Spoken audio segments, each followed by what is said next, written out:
The person who headed up this project is Suroosh Alvi. He is also the co-founder of the Vice Media Company. I had a chance to speak with him at the Vice headquarters in New York, just about 8 kilometers away from this week's terror attack in Lower Manhattan. We talked about the importance of the project and about how the terrorist attacks on September 11th, 2001 changed everything.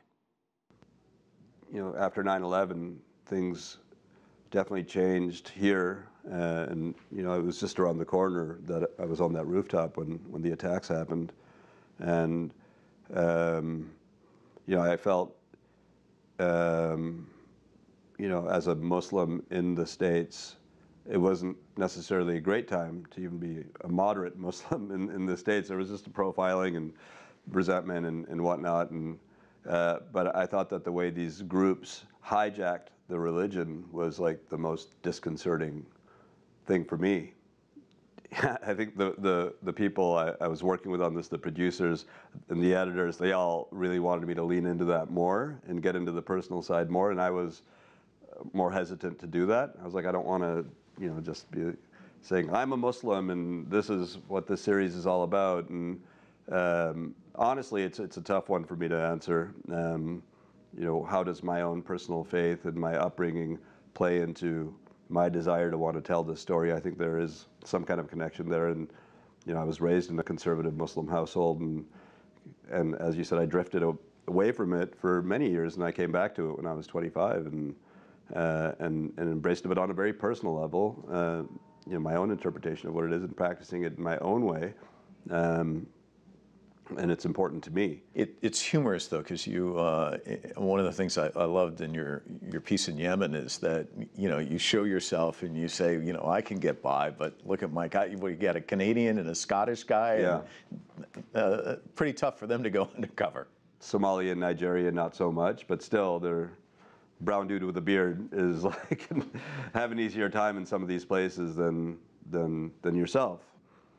In Yemen, we did something very different, which was we didn't have security, and we hid in plain sight. We stayed in Al-Qaeda controlled neighborhood, and because we were just trying to blend in. We're like, if we have security and we're staying in this hotel, we're just instantly making ourselves a target.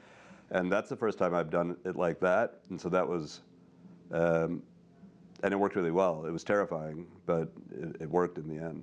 What haunts you about, you know, this work? I mean, you've got, obviously you're in danger. I mean, there's bullets whizzing by. That obviously I would think stays with you. But I'm also thinking about the interview you did in Yemen where the guy says, hopefully you'll see it before you hear it. I mean, very chilling, especially to somebody who did see it and hear it on 9/11. What's it like sitting across and having someone say that to you and kind of processing that? Yeah, I mean, that was definitely chilling to hear that as the message that he's giving to the new president, you know.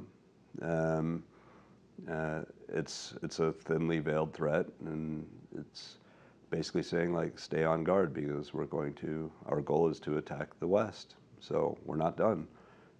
So it makes you realize that after 10 years of this war on terror, this threat is alive and well.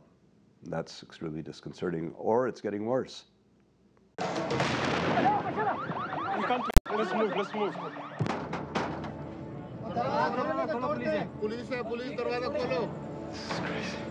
Is it worth it to go out there and you know, get scared to death and to have bullets whizzing around and go through all that you did to produce something like this? Well, you know, on paper, this series looked great, and I was excited to embark on it. But about halfway through, I was asking myself, what are we doing here? This is really challenging and harder than I thought it was going to be, and is it worth it? And in the end, I would say that yes, it is. It's worth it when people like yourselves and your network want to show it to a global audience, and people are spending the time to watch it and learn that it's not just a black and white, good versus evil story and situation. It's more complicated than that. So, yeah. But I don't think I'm going to do it again. I'm looking for some lighter fare as I get old. Puppies and kittens. Exactly.